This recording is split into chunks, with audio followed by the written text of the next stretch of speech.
네, 안녕하세요. 영양 전문 수의사 정설영입니다.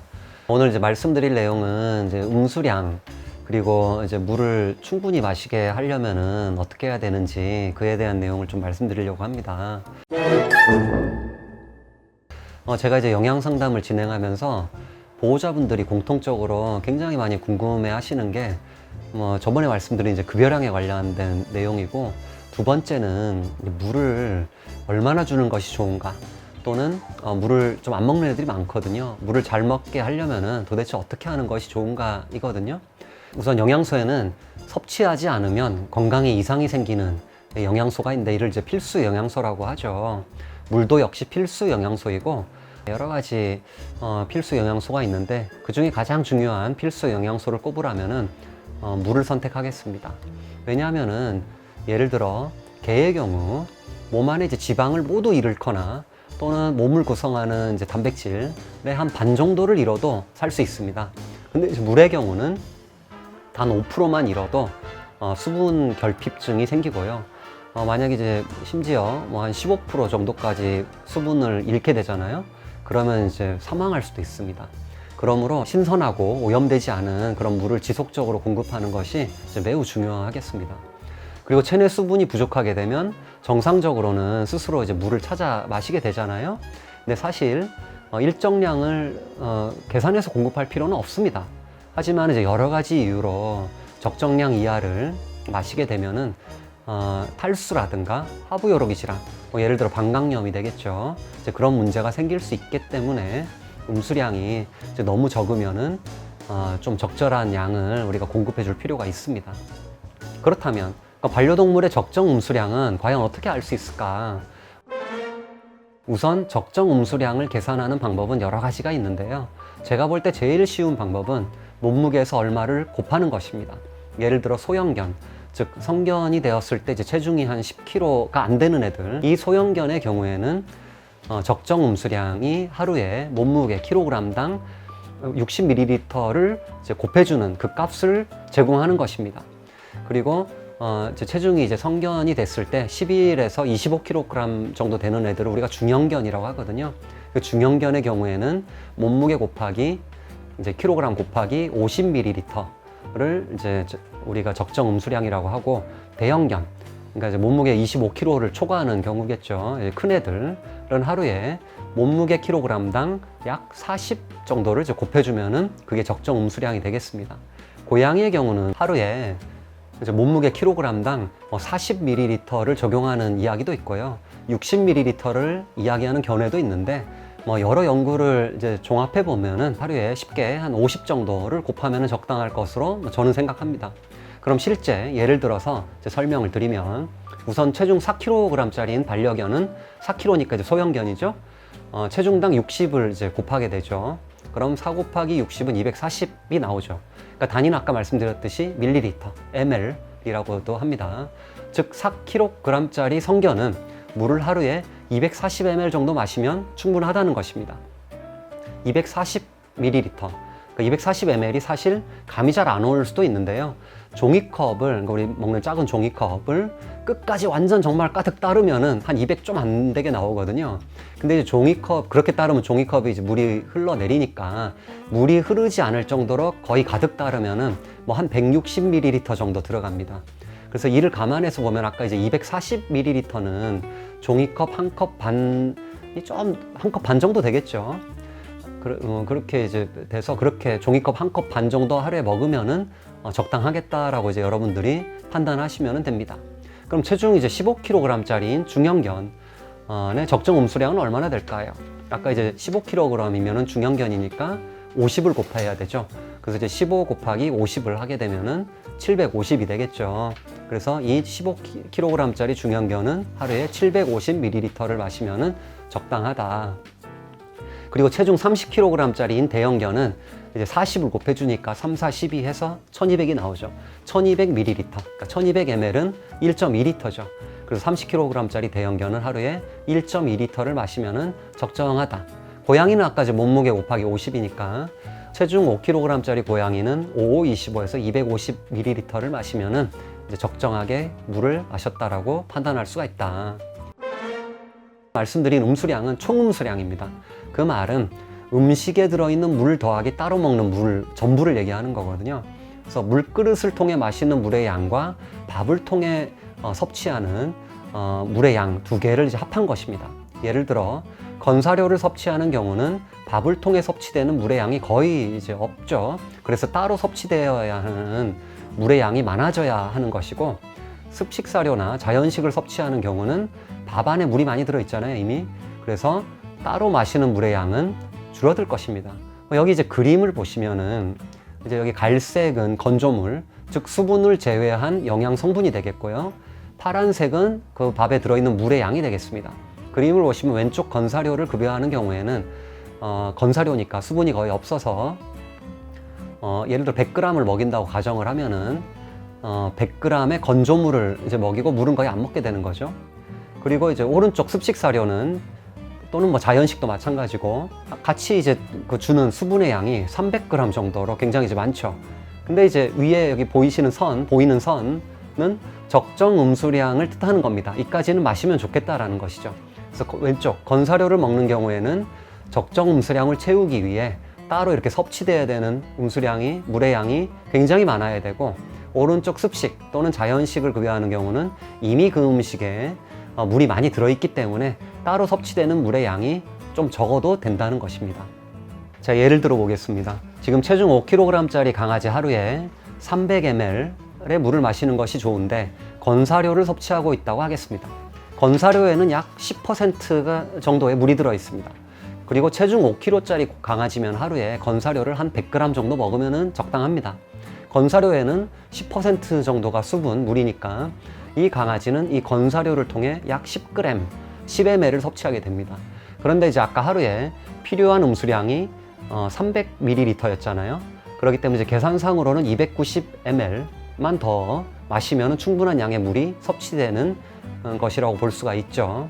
근데 이 강아지가 만약에 습식사료나 자연식을 섭취하게 되면 습식사료의 경우에는 하루에 약 400g을 먹어야 하고, 자연식의 경우에는 이보다 적은 300g 정도 먹으면 이제 되는데, 습식사료와 자연식의 급여량이 다른 이유는 저번 시간에 이제 말씀드렸기 때문에 참고하시면 되겠고요. 그 영상 참고하시면 되겠고, 습식사료든 자연식이든 들어있는 수분의 양은 한 75% 정도 됩니다.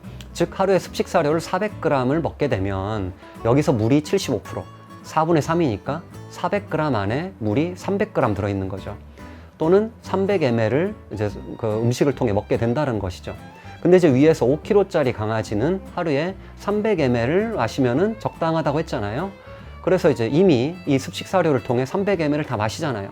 그렇기 때문에 별도로 이제 물을 섭취하지 않아도 된다는 것이죠. 고양이의 경우도 마찬가지인데, 체중 3kg짜리 고양이는 3, 5, 15 해서 하루에 150ml의 물을 마셔야 하는데, 체중 3kg짜리 고양이는 평균적으로 건사료를 하루에 한 40g, 40g 정도 섭취하면 적당합니다. 즉 건사료를 통해 섭취되는 물의 양은 뭐 거의 없다 봐야 되겠죠. 그러므로 이 고양이는 따로 물을 하루에 150ml를 다 마셔야 된다라는 것이죠. 만약에 습식사료를 예를 들면은 이 3kg짜리 고양이가 뭐 하루에 뭐 한 150g 정도의 습식을 먹을 텐데, 이 경우에는 이 습식사료의 이제 75%면은 한 150g이면 한 110g 정도의 물을 가지고 있겠죠. 물이 40g만, 그러니까 40ml만 따로 주면은 충분한 양의 음수량이 이제 제공이 된다라고 볼 수가 있겠습니다. 그래서 결론적으로 음수량은 음식과 따로 먹는 물의 양을 합한 것이고, 이 값은 체중 곱하기 특정 숫자, 40, 50, 60을 곱해서 산출하게 된다는 것입니다. 보호자분들께서 굉장히 많이 물과 관련해서 질문하는 것이, 우리 아이는 물을 안 먹어서 문제예요. 그래서 물을 좀 많이 마시게 해주고 싶어요. 라고 말하는 것인데, 만일 동물이 적정 음수량 대비 너무 적은 양의 물을 마시는 경우 여러 가지 방법을 통해서 음수량을 촉진시킬 수 있습니다. 이때 이제 여러 가지 방법을 동원하는 이유는 동물마다 서로 각기 선호하는 것이 다 다르기 때문입니다. 예를 들어 신선한 물을 주더라도 어떤 아이들은 생수물을 선호하고요, 어떤 아이들은 정수기물을 선호합니다. 또 어떤 아이들은 끓였다가 이제 식힌 물을 더 좋아하는 경우도 있고, 뭐 심지어는 이제 같은 생수를 주더라도 생수 회사의 브랜드에 따라 그러니까 선호하는 물이 달라질 수도 있습니다. 그래서 이제 우선 물의 종류를 다양하게 먹여보는 것이 이제 좀 필요하고요. 그리고 이제 그 물을 담고 있는 물그릇 역시 이제 음수량에 영향을 끼치는 요인 중에 하나입니다. 그래서 이제 물그릇은 다양한 재질로 이루어져 있잖아요. 그래서 예를 들어 뭐 사기 그릇이 있고, 유리 그릇, 뭐 스테인리스 그릇, 뭐 종이컵, 뭐 플라스틱, 뭐 여러 가지가 있는데, 어떤 애는 사기 그릇을 선호하고, 어떤 애는 플라스틱을 선호하고, 어떤 애는 스테인리스를 선호하는 등 그 물그릇의 종류에 따라 가지고 물을 선호하는 정도가 개체마다 달라질 수가 있습니다. 물그릇에 담겨 있는 물의 양도 음수량에 영향을 끼치게 됩니다. 예를 들어 어떤 아이는 이제 물그릇이 물이 가득 담겨 있어야 됩니다. 왜냐하면 이제 수염이 닿는 것을 싫어해 가지고 가득 따라주는 것을 이제 선호하는 경우도 있고요. 어떤 아이는 그러니까 수염이 물그릇 가장자리에 닿음으로써 물이 어느 정도 들어있는지 그 양을 가늠하는 용도로 이제 사용되는 경우도 있거든요. 특히 이제 고양이 같은 경우 수염을 닿는 것을 선호하는 애가 있고 닿는 것을 싫어하는 애들이 있고, 그런 식으로 그 물그릇에 들어있는 물의 양이 어떤지에 따라 가지고 선호하는 것도 좀 이제 달라질 수가 있고, 고양이 같은 경우는 흐르는 물을 좋아하잖아요. 그래서 이제 물이 뭐 여러분들 다 아시는 것처럼 흐르도록 설계된 그런 물그릇을 준비해 줄 수도 있겠습니다. 그리고 물그릇의 위치도 중요합니다. 고양이의 경우는 보통 이제 잠자리, 침실, 뭐 화장실, 밥그릇과 물그릇이 좀 떨어져 있는 것이 좋습니다. 반려견의 경우에도 이제 마찬가지로 물그릇의 위치가 자신들이 선호하는 편안한 곳에 있는 것이 좋고요. 당연히 이제 시끄럽지도 않아야 되고 조용한 곳이 좋고, 각자의 이제 동물들이 좀 편안히 느낄 수 있는 그런 특정 장소가 있을 수 있잖아요. 이제 그런 곳에 물그릇을 놓는 것이 좋기 때문에 정 모를 경우에는 집안 곳곳에 물그릇을 여러 군데 배치해 둬 가지고 아이들이 좀 더 이제 편안히 느끼는 그런 곳을, 편안히 느끼면서 물을 잘 마실 수 있는 곳을 알아내는 것도 좋습니다. 그리고 또 이제 물의 온도, 또 음수량에 영향을 미칩니다. 일반적으로 개와 고양이가 가장 선호하는 물의 온도는 약 15도입니다. 근데 이 역시도 아이들마다 차이가 있으므로 어떤 애들은 좀 따뜻한 물을 좋아하고, 어떤 애들은 얼음을 띄워가지고 아주 차갑게 해주는 거를 좋아하는 경우도 있거든요. 그래서 물의 온도도 여러 가지를 좀 시도해가지고 적용해 보는 것도 필요합니다. 아니면은 뭐 간식 같은 것을 물에 띄워주는 경우 물을 더 잘 마시는 경우도 있습니다. 그래서 간식에 물을 띄워주는 것 이외에 물에 아이가 좋아하는 무언가를 이제 섞어줄 수도 있는데, 아이가 기존에 이제 우유나 치즈 등을 먹어온 아이라면은 우유를 물에 소량 타줄 수도 있고, 때로 이제 닭고기나 소고기, 오리고기 이제 얘들이 좋아하는 고기류가 있을 거잖아요. 그거를 이제 그 좀 삶아가지고 육수를 내서 이제 물에 섞어줄 수도 있습니다. 아니면 닭가슴살을 삶아가지고 아이에게 가끔 간식으로 제공하는 경우, 삶고 남은 물을 이제 버리지 마시고 음용수로 활용하는 것도 좋은 방법입니다. 이렇게 이제 동물마다 선호하는 것이 다 다르기 때문에, 만일 물을 잘 마시지 않는 아이라면 위와 같이 여러분들이 다양한 방법을 시도해 보아서 물을 좀 더 잘 마실 수 있는 방법을 좀 찾아내는 것이 좋겠습니다. 자, 그럼 이때까지는 적정 음수량을 계산하는 방법과 함께 물을 잘 마시지 않는 경우에 이를 어떻게 해결할지에 대한 가능한 방법들을 말씀드렸는데, 그럼 반대로 물을 너무 많이 마시는 경우는 어떤 경우일까요?